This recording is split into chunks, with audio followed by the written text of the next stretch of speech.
Hello, everyone, and welcome to our webinar today on career pathways in global health with a focus on careers at the intersection of AI, technology, and health. I have with me a wonderful panel of our alumni of the LLM in National and Global Health Law who are going to share some of their experiences and also talk a little bit about the careers that they are now pursuing at the intersection of AI, tech, and health. I will hand over to each of them to introduce themselves. And so over to you, panelists, to please introduce yourself, starting with Kanika and then Estefania and ending with Ezekiel. Over to you. Thanks so much, Sarah, and thanks so much, everybody, for having me here. It's really been an honor to study at Georgetown and then be back. I'm Kanika. I'm a lawyer by training, of course, and currently a technical officer of AI and health law and policy at the World Health Organization HQ. Over to you, Ezekiel. Hi, everyone. My name is Ezekiel. Thanks, Sarah, for the invitation. It's a pleasure to be here. I am alumni from Georgetown. I graduated, I think, 4 years ago from the Global Health program. I studied law back in Argentina. Currently, I'm the corporate counsel for global regulations at Carrot Fertility. Before joining Carrot, I worked for the O'Neill Institute as a research assistant and then a consultant. And I also worked for a couple of think tanks back in Washington, D.C., always around public policy and intersection between public policy and health. And I pass it to Stefania.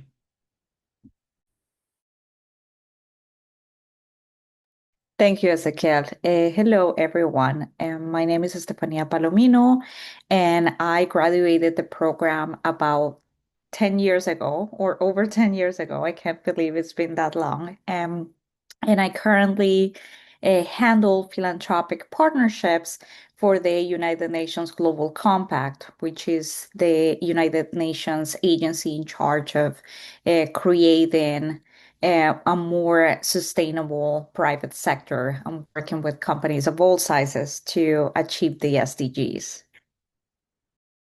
Wonderful. Thank you so much. Such incredibly exciting careers. And Estefania, happy 10-year anniversary since you last graduated from Georgetown Law. So I'm going to start with you, Ezekiel. Can you tell us a little bit about the work that you do at Carrot Fertility and how did the Health Law LLM program or your training at Georgetown really position you for this type of career? And what is Carrot Fertility in the world of AI, tech, and health law? Sure. That's a good question. I'm still trying to figure out what work I do because change every day. But Crowd Fertility is a company that offers fertility benefits to employers so they can offer to their employees. So our customers are companies like Google, Meta, Facebook. Those companies might offer to the employees a perk, a fertility benefit perk. And that means that they will give you X amount of money so they can pursue what we call a family forming journey. And that could be from freezing sperm, freezing egg, creating embryos, acquiring donor tissue, doing an IVF, or doing a surrogacy. Since we offer this globally and we support customers that have a global presence, and a lot of the cases involve cross-border care. So people traveling around to receive care, sometimes people for different nationalities. So imagine like a person from Germany has a partner that is living in Spain and they both wants to do a surrogacy in US. So those are the questions that usually fall into my queue and I need to solve. Another thing that my team does is we are kind of the first layer of research when we want to offer new services. So if we want to cover a new drug, if we want to, for example, support menopause, or if we want to support IVF or surrogacy in a new country that we have never launched, we are the first ones that go there, do the research and figure out if we can do it, if it's legal, and basically what will be the requirements. The second part of the question, how kind of like the LM positioned me to do this. And I was not aware that this was a skill set until like I transported this to the company. is go through a lot of regulations really quick and understand the rationale behind. Like once you are kind of like study health law and you understand what's the rationale behind those decisions, what's the policy thinking on those regulations, you understand how to search for those laws. Sometimes might be on the health law code, sometimes it's in the family law, sometimes it's in the constitution. So you know how to navigate different regulations because you are always searching for the same things in different places. And also you try to anticipate what will be the future changes.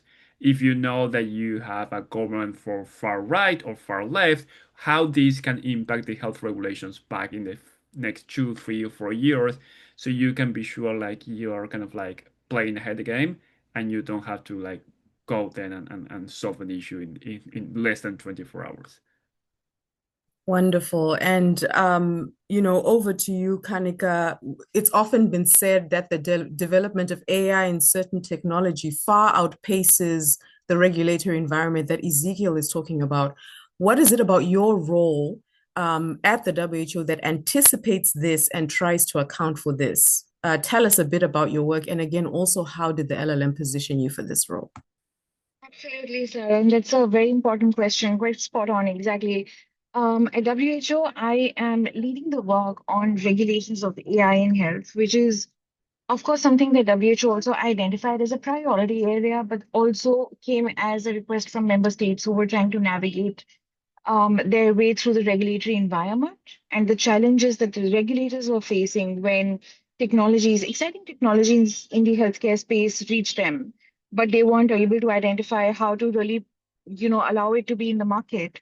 So my work at WHO is through the life cycle of a medical device or an AI product, as different countries identify it. Um, from pre-market surveillance to post-market, and this includes patient rights, having a human-centered approach, human in the loop. Um, and I also sit on the expert groups on ethics and governance on AI for health, which, I mean, all the work ties up well together. So far, I've worked with about 20 countries in implementing the guidelines that WHO have developed so far on regulations on AI for health into practical frameworks that the countries can adopt on a domestic level.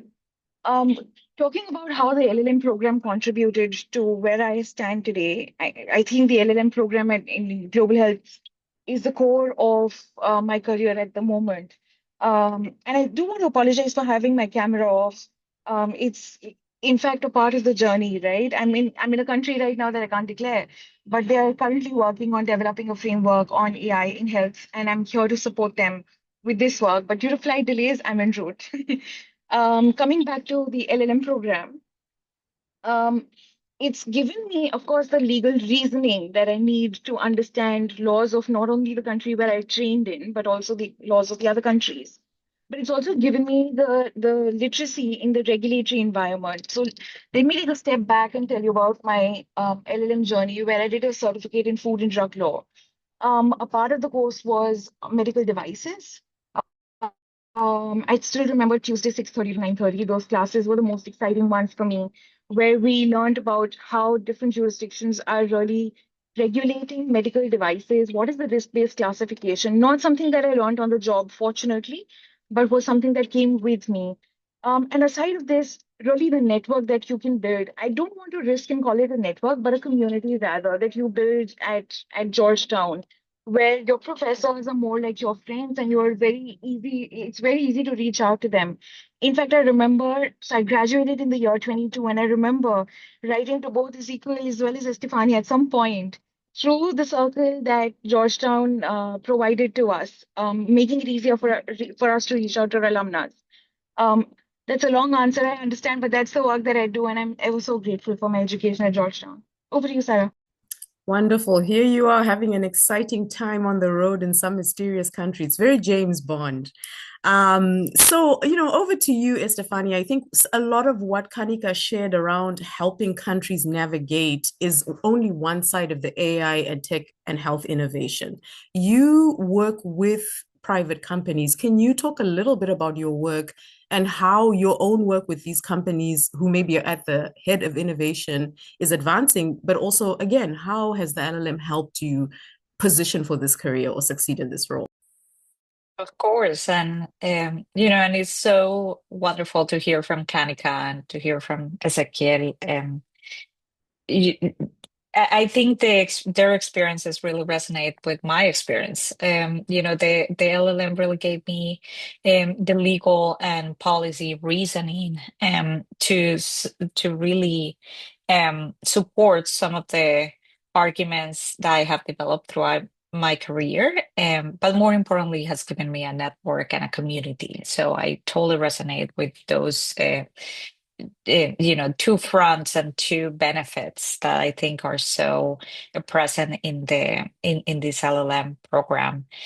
Now the work with a private sector, I think it's crucial. And one thing that the LLM really gave me is this understanding of the ecosystem that is behind global health and innovation, which is so crucial to understanding how decisions are made and how progress is made, and the fact that you cannot just rely on government regulation to move things forward. And so the work with the United Nations Global Compact is really geared towards supporting companies in their journey, providing technical assistance to smaller companies. And the road towards AI innovation is still being defined. So there's going to be a big launch of a new strategy coming up in 2026. And it will probably have an AI component or an innovation component, but unfortunately, I don't have enough information on that just yet. But what I can say is that the private sector is crucial towards advancing this in a responsible way, right? With anything, with any new technology, with any innovation, really we have to wonder, especially when it comes to the private sector and folks are less regulated, which path are we gonna take? Is it gonna be the sustainable one, or is it gonna be really a path that is not advancing the sustainable development goals? And so we are working very closely with businesses of all sizes to make sure that that path that companies choose is sustainable and profitable, right? So obviously there is a profit angle to this, but it's always building a business case centered around sustainability. Yeah, and one of the things I really wanted to ask you all who are in the field, where do you see the new opportunities opening up? Really, AI, tech, and health is the jobs of the future. AI itself is, rapidly expanding. And, as you tell us where you see these opportunities, how do you think prospective students or health lawyers who are seeking to position themselves, what is it that they should consider? What is it they should do to plan to position themselves accordingly for those jobs of the future and to be competitive and competent? And maybe I'll start here with you again, Ezequiel. That's a good question. So yeah, for sure, AI is changing how we basically work. I think that no one can argue that. It's a double-edged sword. So I see places where is incredibly help, at least for the work that I do. Imagine like I oversee 160 countries, so it's impossible for me to know the regulations of all of them. But it's a good way to approach them and say like summarize the regulation of these countries, give me like the background here, where I think still lack and where we add value and where I think like this might go is like we still have to sign what we say. So we have to double check. It's a good tool to summarize 100%, but it's not there yet to kind of like think ahead and say, okay, what are the things that might gonna change? And that come from experience. What I think is key for everyone right now, and more kind of when you leverage AI, is learn how to prompt. I mean, like it's not Google, it's not just like give me the regulations here or summarize this. It's how you prompt the question, and that's the answer that you eventually will get, and it will be a little more kind of like tailored to what you need. There is a lot of things where AI is in the health is I wasn't replacing a lot of people, but it is kind of going there. But it's also where like I haven't seen regulations where we have to be really careful. So, for example, there's a lot of regulation here in the U.S. that right now are affecting us. The using of AI for providing mental health chatbots or stuff like that. Where if you are kind of in the health tech sector or in my case working for a health app, you might be saying, okay, there are things that we cannot leverage AI because the risk is too high. We still need a human there. We still need a doctor. We still need a physician. We might be used to leverage a little here and there and search for efficiency, but there is a lot that we still need to do manually. So understanding how AI work, understanding what's the issues of like overusing AI, and in as everything that is implemented in health, be really careful because like if you do something wrong, life might be a risk. It's not like something you can take very lightly. So that sounds so you need to understand the technology of AI, you need to understand the regulatory environment, and you need to be alive to the risks involved so you can advise the organization for which you work. Wonderful summary. Kanika, what about you? What do you think since you are right at the top there at the global level? I completely agree with Ezekiel. And just to avoid repetition, but to add to what he said, I know Ezekiel said that there needs to be national capacity in terms of guiding the global tier on what is it that's happening on the national level. But I would also, to take a step further, say that for implementation, as a lot of UN bodies target at, we also need to make sure that there are people who can guide us on what are the national frameworks. And I'll give you an example. We're currently working on a legal document. It's a template law on AI for health. A lot of the considerations that came up in the document came from representatives of the global north who couldn't really understand the baseline struggles of the global south. And while there are voices that represent the global south, that is exactly what we need. Not only people who can guide us through what is happening or what are the lags, but also tell us what is it that's wrong in terms of the recommendations that are being crafted or unrealistic, and really draw those gaps for us. In addition to that, I think we need to be bilingual, and I don't mean the literal bilingual, but have the literacy of the technology that you are dealing with. I know Ezekiel talked a lot about AI hallucinations and its impact in the mental health space. There's a lot happening in the biosecurity space.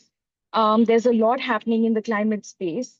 And we need to have that kind of literacy where we understand the technology, the kind of views that it provides us with. And I mean, to regulate something, you need to understand what it is. So have that kind of literacy. Lastly, of course, I mean, regulations, the talk of the hour. If you can enter that space, nothing like it. Just educate yourself about the upcoming technologies as well. AI is what we're talking of right now. Within AI is AGI, agentic AI, all those models. But then there are newer technologies that are coming up. And just to make sure that the pacing problem does not continue, and regulations don't lag behind, we need to understand what's coming next and how can we make sure that the regulations we draft today or the consultation that we do today remain agile in nature. Thanks, Sarah.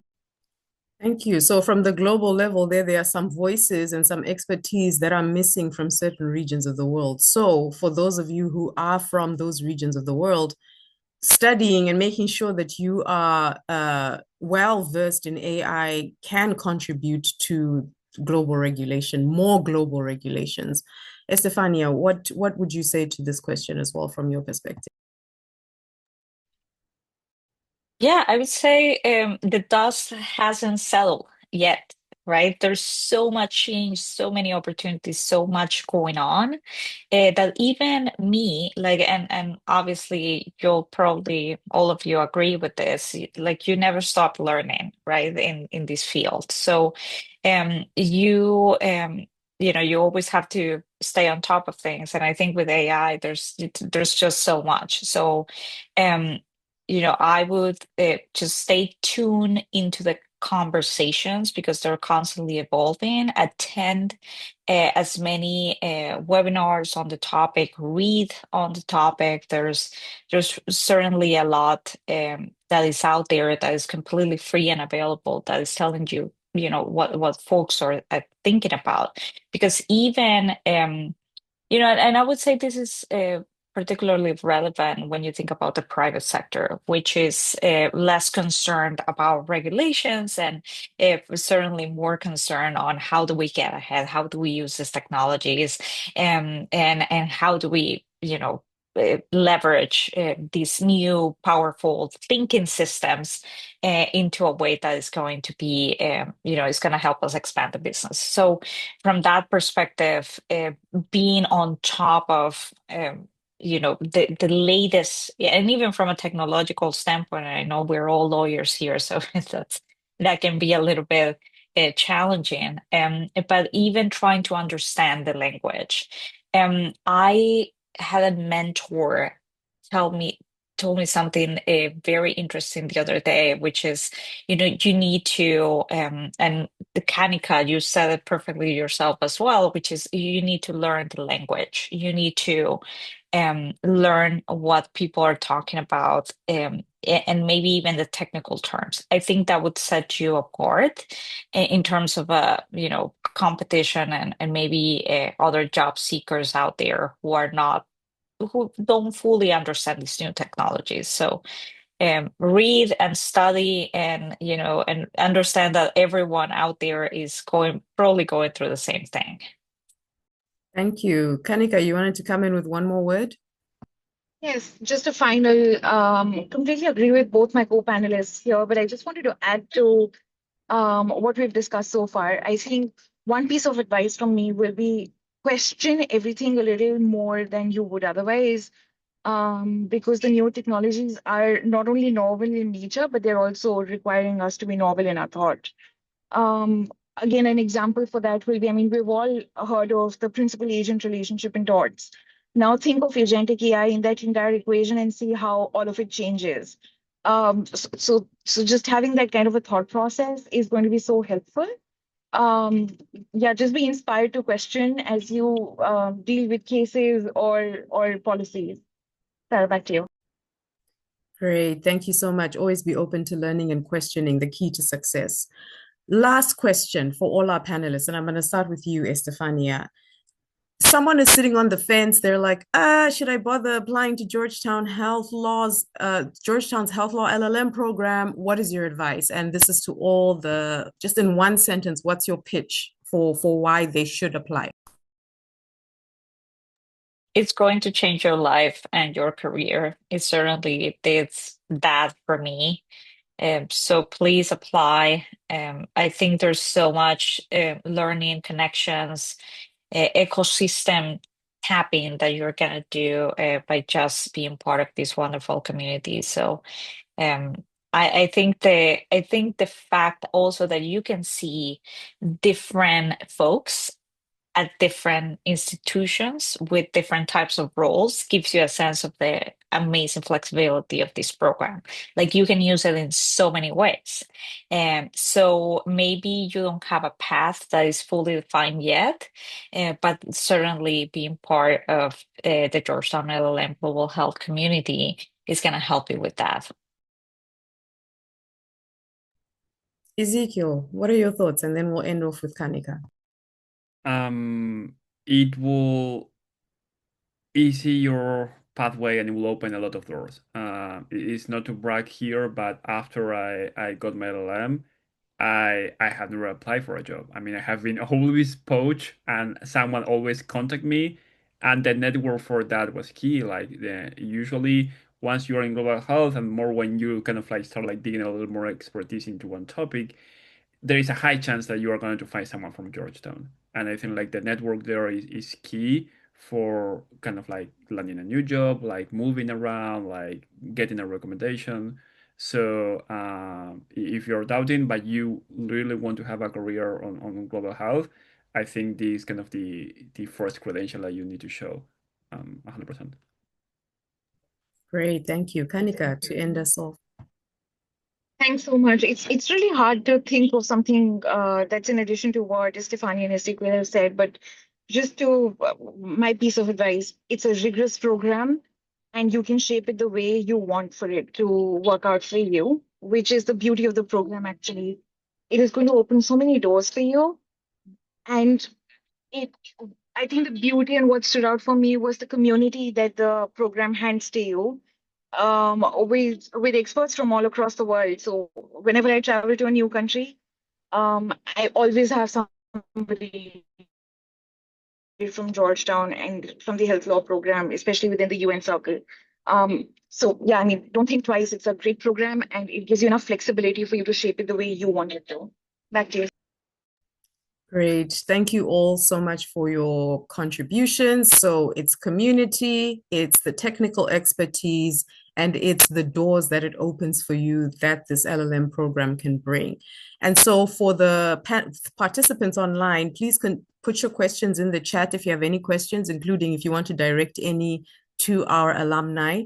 I'm going to share now how you can enter into this community by sharing a quick PowerPoint presentation on how to apply on some of the courses that you can do to build your technical expertise and some of the ways in which we build that community. Okay, and then for the hosts at the O'Neill side, can you please give me sharing permissions for this webinar?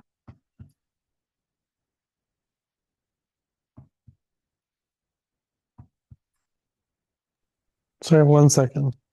Okay. And just to note that if any of the participants are interested in reaching out to our panelists for just, a one-to-one chat, please feel free to email me. My email will be at the end of the presentation, and then you can ask your question. If you would like to ask your question now, please use the chat bot. Unfortunately, that's the Q&A box is where we're going to be able to take any questions. So you can put any questions that you have in the chat, in the Q&A box. I noticed someone has raised their hand. So please, even as I'm going through the presentation, feel free to put your questions either to myself or to the panelists in the Q&A box. Okay, and I'm going to start the presentation now. I hope everyone can see my screen. And now let me see if I can.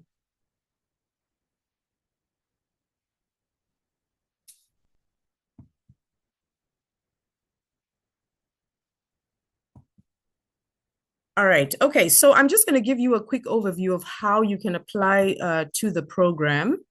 Let me minimize my screen so that it's easier for you all to see.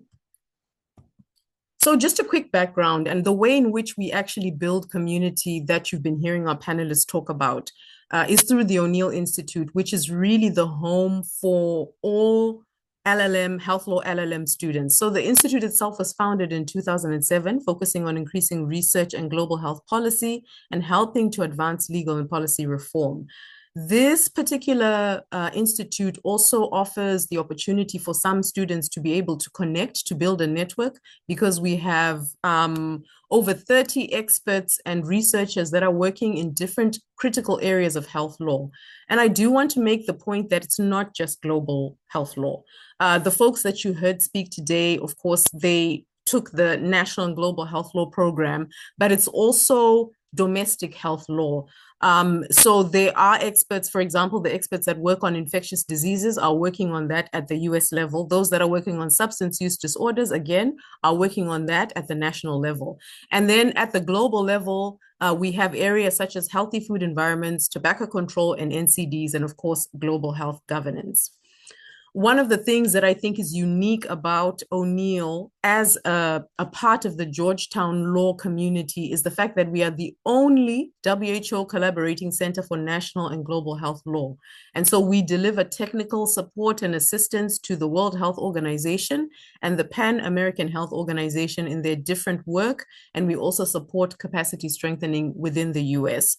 I think this offers a really unique first of all, networking opportunity and potential learning opportunity for those that are able to secure research assistant roles with supporting the work of this particular collaborating center.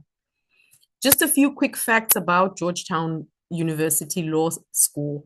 We're #1 cited faculty, #1 ranked LLM program in health and medical law in the world. This program, our programs are #1 ranked. The law school itself is ranked in the top 14 in the United States and top 10 for US health law schools. And we also have world-class scholars. And as you can tell from the range of panelists that we have people everywhere. We're a little bit of a mafia, right? We have someone everywhere in every country that has come through our program and is generally doing incredible work at the highest level within that country. Recently, one of our alumni was actually appointed as a justice of the High Court in his home country of Ghana. And of course, as you can tell from the stellar resumes of our panelists here, they're working at the highest level within their own field, at global fertility startups, at the WHO itself, at the forefront of creating policy, and also working at the UN, again, at the forefront of creating globally impactful policy. So just to talk a little bit about what our health law programs look like, we have 2 main degrees for our flagship program. We have the LLM in National and Global Health Law, and then we have the LLM in Global Health Law and Governance. Generally, some of our students like to add a little bit of specialization on top of their main studies. So, for example, some may want to go deep into regulation. They would take the Food and Drug Law certificate. Others want to go into US health law. They will take that certificate and so forth. We are constantly adding certificates and specializations to enable students to better tailor their own expertise, but also to prepare our students for the jobs of the future, to prepare our students for the ever-shifting landscape of global health law and national health law, because it's a field that's emerging in many ways and is starting to sort of crystallize around key areas, but it's also very responsive to the way in which the world is changing. So a few facts about particularly the LLM in national and global health law. You spend 1 year in DC, the full academic year. For international students for whom English is a second language, for those that desire it, there is an English language structured programming and support, which I can share more details with for those that are interested. And then we also have a lot of engagement with the DC health law community. Washington, D.C. is really the heart of where policy is made, and there are a number of health law organizations, both domestic and international and regionally focused, that are within the D.C. area. And so it opens up rich opportunities for engagement.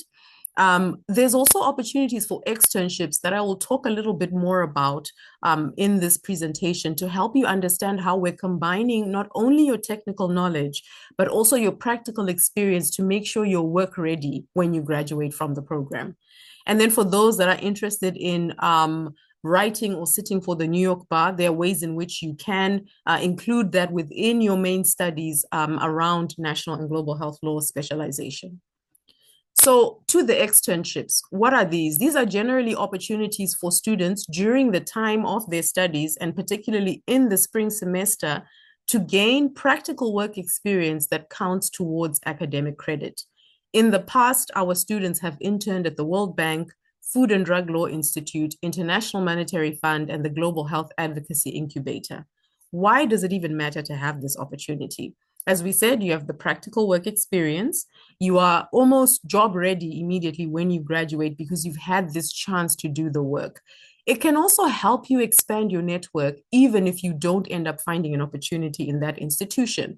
You can get referrals, you can get recommendation letters. So all in all, I think for me, the externship is one of the things I try to encourage a lot of our students to do, because you get the credit, but it also is a very enriching experience that may not be available in many places, and you get to take advantage of having worked in Washington, D.C., where law and policy around health law are made. For the foreign trained attorneys, you're going to do 20 academic credits. 14 of those have to be health law specialization. There's only one required course, which is global health law, and it's only 2 credits. This is where all the health law students come together. It's also kind of an opportunity to build community, but there's a number of guest speakers that rotate through, and that also gives students the opportunity to understand the ecosystem, right? We talked about how important that is for you to build that career. And it serves as an opportunity for you to network because of these guest speakers that are always open to speaking with students. It gives you a segue if you're sending a follow-up email, right? Enjoyed your lecture. I would love to connect. So that's the requirement for for the foreign trained attorneys. For our US trained attorneys, it's 24 academic credits in total with 16 health law specializations. And again, you're also part of that global health law class, which is only 2 credits. What are some of the expertise that you can walk away with after you've done health law at Georgetown Law? So bioethics, of course, food and drug law, which is more of the regulatory, health and human rights, healthcare law and policy, and international law and global governance. And as questions come up, please feel free to write them in the Q&A box. Just look around on your screen. There's a Q&A box where you can write those questions, and we'll be able to respond to those as they come up. So, this particular webinar is focused on AI, tech, and health, which is only one career that you may pursue after doing the LLM in global health law.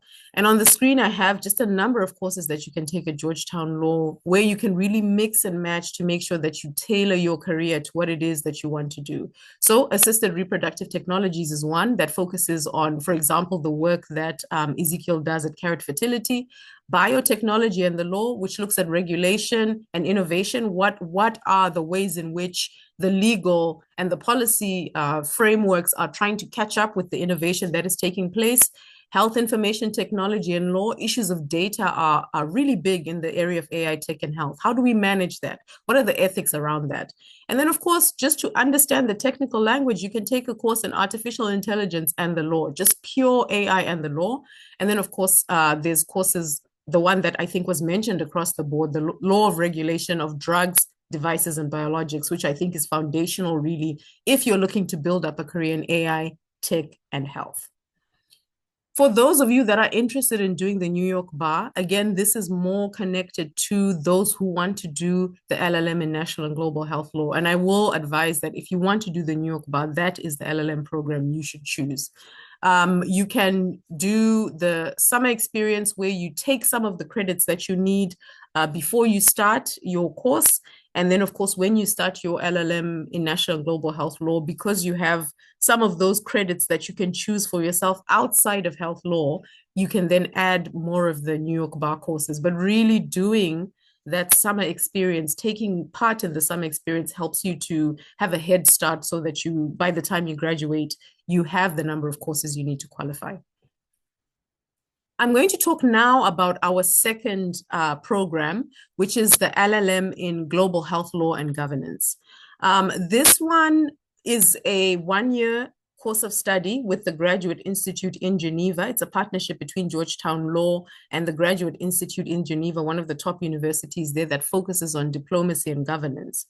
This would be the kind of LLM that you would take if maybe you are desiring more to be in the space of just regulation at the global level. You can do it with both, but I think this adds the diplomacy component if that's the area that you're hoping to specialize in. You spend the fall semester in DC, the spring semester in Geneva, and then you can either do an internship at a global health organization there in Geneva, or you can write a thesis on a topic of interest. The academic requirements for the Global Health Law and Governance program, you are at Georgetown Law in the fall semester. You do 12 credits, 10 of which must be the specialization credits. Of course, health law, global health law is included there. When you go to Geneva, you do 39 credits and 24 must be specialization credits. This doesn't necessarily mean you study more when you're in Geneva. It just means that they have a different system in the way in which they allocate their credits. So you've invested all this time, you've invested all this money in this LLM program. What are the post-graduation employment opportunities? Where can you work? How can you get the bang for your buck or return on your investment? This is just a snapshot of the different places and organizations that our alumni work in. We have over 265, I'm sure by now, alumni from 45 countries and 6 continents. We have folks working at the UN, as of course you know, the WHO, the World Bank, World Intellectual Property Organization, US Department of Health and Human Services, at Georgetown itself, at the University of Ibadan, the National University of Singapore, working at the forefront of global health security, medicines and patents, Eli Lilly, Pfizer, you name it, at law firms like McDermott, Will, and Emery. So really, it's a vast, broad spectrum of opportunities for you. It just depends on where you want to work and how you tailor your program. And we do offer that, academic advising to help you make the right choices in your course selection, but also to set you up with mentors that can help guide you, or mentors that are in the area you want to work in, so they can provide you with that advice that you need to position yourself for success early on. Student life. One of the things that are important to us is, as much as you're going to study hard, you're going to network really hard, and you're going to, be able to immerse yourself in Georgetown, is for us to build community for you, to build community so that when you graduate, you still have this huge family, not just of your fellow cohort members, but even members outside of your cohort, but that went through the program itself. And the ways in which that we build this community. For example, we have speed networking events where we invite experts, including alumni, to come to Georgetown campus. You come and you speak with them, you talk with them, you share your resume, you follow up, you connect. We also have a hike and brunch, which allows folks to be able to go and have something to eat at the faculty director's house and just relax and be together. And of course, there's a number of events at O'Neill that you can be invited to, including holiday parties, but also guest lectures and presentations by important people doing incredible work at the forefront of the field. So how do you apply? And please continue to put your questions in the chat. Once I'm done with the presentation, I'm happy to also respond. So the application process, first of all, applications are open now. I would advise that you submit your application latest by maybe March of next year, just to make sure that you have the time to be able to do so, especially for our foreign trained attorneys. For our US trained attorneys, you could probably stretch it to end of April. But even though they're open on a rolling basis, it is better for you to apply sooner. I will say July is generally the hard stop for accepting any application. So you just want to make sure that you submit your application in a timely manner. So you submit your application form and then an application fee. For those that do attend informational webinars, there can be a waiver of that application fee. So kudos to you all who have joined today, because you have that opportunity to receive a waiver on the application fee. Your resume is important. Your personal statement. I would say your personal statement is the most critical in the application. This is where you tell us why you want to be in the program, what it is you hope to gain out of the program, whether it's in terms of professional development, future career opportunities. And you also let us know what you've done or how you have been engaged in health law. Now, that can be different based on whether you're early career, you are mid-career, or you're senior professional. And so I would really take a lot of time to be able to put these particular a lot of effort into your personal statement. For those for whom English is a second language, the TOEFL is minimum 100, IELTS minimum 7.5. Then, of course, your registrar certification form and your transcript. And then, of course, you'll be asked to submit, what's missing from this slide is 2 references, a minimum of 2 references, and they will submit their reference through the Unite system. How do you fund your studies once you're admitted? There are 3 scholarships that are available to applicants. There's the Bill and Rios Health and Human Rights Scholarship, there's the Global Health Law Scholarship, and then there's the Healthy Food Law and Policy Scholarship. Generally, it's not that you would apply to these specific scholarships, but when you are writing and filling out your application, you can include a statement requesting scholarships. Also, on the application form itself, there's a box that says Global Health Law Fellowship. You tick that box and we immediately know that you are interested in being considered for any one of these scholarships. One thing I do want to say is even if you forget to do all of that, once you've received, for example, an acceptance email, you can still at that point request a scholarship. So we try and create multiple touch points and ways in which you can request a scholarship. Many of the students that study the LLM in health law have received a scholarship of some range or amount to enable them to study because we recognize that the program itself is about social justice and equity. And I think we will stop there. I will leave this on the screen just for a few seconds for those of you who want to take the uh,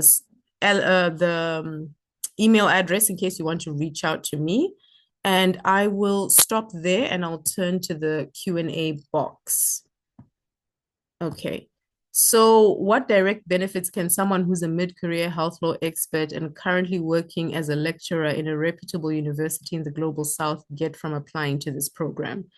I think it's really the network here. It's this opportunity to expand your network once you are at Georgetown. Some of the students who have studied with us before have also served as a teaching assistant, or they've been mentored by a senior faculty. And that can open up a number of opportunities for you to be able to understand even just teaching here in the US, or be able to build those connections that you need to advance your own academic career once you return to your country, to be able to easily build those partnerships. The fact that you're an alumni, there are a number of teaching experts or professors that will get to know you, especially those that teach at O'Neill, but also those whose course you take. You can get to know them on a personal level. You can go for office hours, introduce yourself, talk about the work that you do.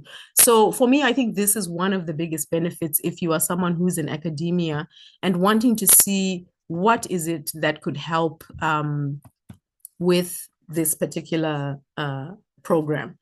Are there any more questions that folks have, even for us or for the alumni that have been speaking? Please feel free to type those in the chat.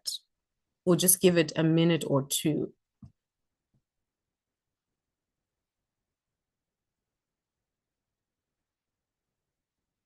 Okay.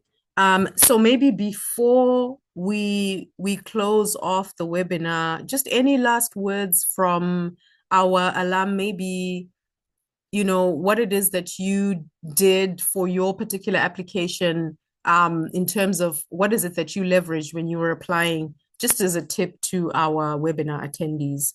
I know that's a spot question. Shall we start with you, Estefania? I know you're ready and on your feet.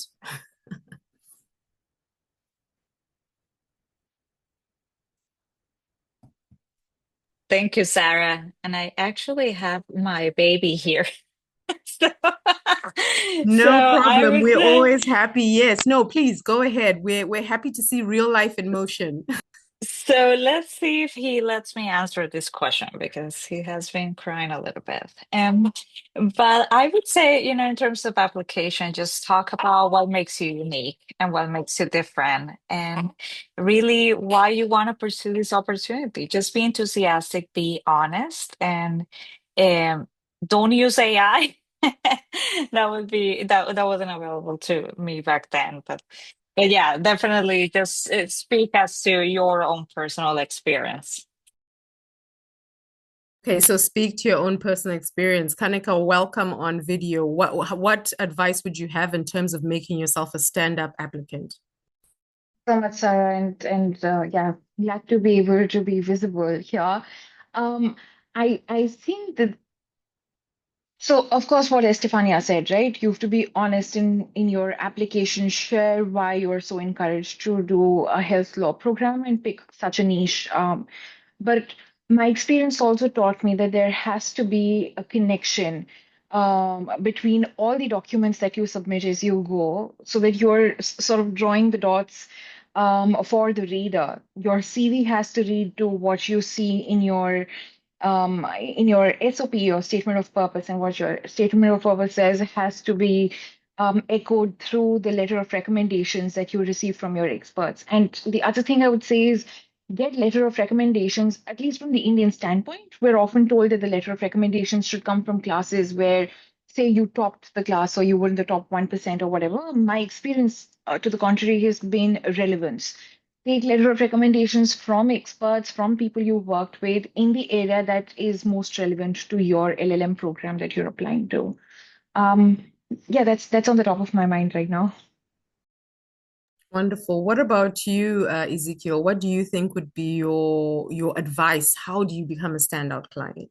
Not client, applicant. Applicant. So I don't believe in the perfect career path. I mean, sometimes I know there are people that have like been in health law or in global health for many, many years, and then they decide to apply to LLM. But even if you're thinking about doing a career change or you're not sure and you have been like maybe having knowledge in private law and then maybe human rights, so my advice is try to highlight how this program will help you to achieve what you want to see yourself in the next 5 years, how you connect the dots between what you're going to learn here and how that might open the doors down the road, and also highlight that diversity. I mean, even like you don't have to be a health law expert to do the LLM. On the contrary, you want to be the health law expert to be the LLM. So highlight the things that you have studied in the past and how that might bring also value to the discussions. And that could be from AI, from trade, from international law, from your proper knowledge from a particular country that you have worked. So I will highlight that experience that you bring to the table and how the LLM will kind of like help you to achieve what you envision for yourself in the next years. Great, thank you. And in terms of scholarships, I've seen a question here about, first of all, how many folks get scholarships. I will say about 80% of folks that are admitted, and I want to believe that Kanika, Estefania, Ezekiel, you all got some varying amounts of scholarships, right? You see heads nodding. So we have a very, very high rate of scholarships that we give to people. So about 80% or even 85% of the folks that are admitted get a scholarship. The range can vary, of course, and scholarships depend on a number of scholarship awards depend on a number of factors. Your demonstrated interest or even potential or experience in health law, right? Sometimes we'll have folks that you're fresh out of law school, but maybe you've been involved in a health law club in your school. Maybe you've been working on a health law journal in your school. Maybe you took an internship somewhere that's health related. That's different from maybe someone who's been working at the forefront of policy.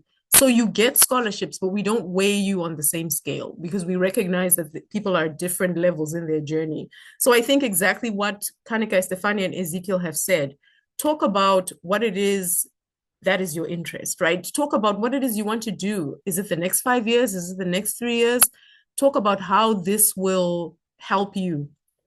In the past, I will say those that have been rejected when they've applied have seemed very generic in their applications. They just seem like, oh, I just want to do this for the sake of doing this. I heard it's available.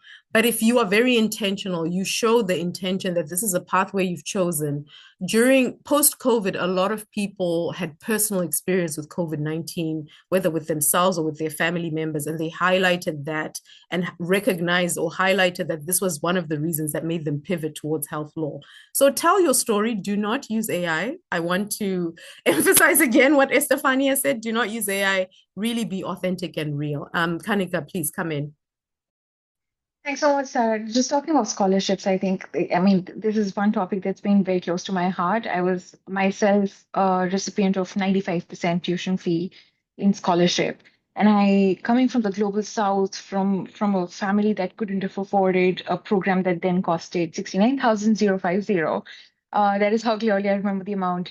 I I would encourage students to or potential candidates to also reach out to faculty directors at Georgetown and at the O'Neill Institute specifically. That's what I did back in the day, where I got my admission and I knew that I couldn't afford it even if I wanted to. Um, I remember writing to the then faculty director and having an interview organized where I could make my case on why I need this scholarship and I'm deserving of the scholarship and what is it that's unique about me that I bring to the program. So just want to emphasize that, I mean, looking at the numbers should not stop you from applying, and the opportunities to get a scholarship at Georgetown are immense, even outside. So don't make this a decision-making factor. Yeah, we try to make sure that finance is not a barrier to supporting people who are doing incredibly important work, even now as we are seeing all of the factors that are coming to bear on continuing pandemics, on just inequity in access to health services. This is a very important field. And so, again, apply, ask. I've already shown you that there's already three scholarships. For some countries, there are specific scholarships for your country. We will raise awareness about that so that you have opportunities and ways in which you can fund your education. We'll also connect you to other alumni who can talk about ways in which they funded their education. We'll connect you to alumni so they can tell you, hey, if you're living on a budget, this is the neighborhood to live, this is the apartment to live in. So we try to find many ways to support students to have the best experience and not to fall into financial hardship while they're studying. So we'll give it a minute or two to see if there are any additional questions. Estefania, do you want to come in? Yeah, thank you, Sarah. On the topic of where else you can find resources to fund your life in DC. And correct me if I'm wrong, but I think there's still a lot of research assistantship opportunities and maybe TA opportunities at the law school. So you can have, even as an international student, you can have work on campus that is going to help you with those additional expenses. That was the case for me. I did a research assistantship with the O'Neill Institute, and I also worked for one of the deans, and so that really helped me. Yeah, and we do offer those opportunities. We've also partnered with two, hopefully, and more institutions externally that offer paid opportunities for you when you work for them as an RA, so that, to Estefania's point, there's even more opportunities for you to be a research assistant and you get an hourly wage that can really help to defray some of the costs associated with study. Okay. So we'll wait a little bit more. I think there's another question. So I initially did master's in public health in 2020, but I couldn't afford the LLM in health law. Getting into practice, I see the need to have an LLM in health law. My work is at the intersections of social justice, advocacy, and regulatory. And that's true, right? It's great that you got the technical knowledge of the public health, the MPH, but it is true that understanding that regulatory environment, understanding the ways in which the law and the policy come to bear, even understanding the kind of work that Kanika is working on, those global policies and how they can translate and filter down to your national context is invaluable. And really, as we're moving forward, I foresee the need at the national level for more health lawyers who understand regulation at the global level and can help to translate it at the national level. So absolutely, this is the kind of program for someone like you, who has this experience of understanding the technical but needs the legal chops to be able to also advance in your career. Okay. We'll wait a little bit more and see if there's just any more questions or any more comments. We have 1 more minute. So please reach out if there are any questions. Please reach out if you want to be connected directly to any of our alumni.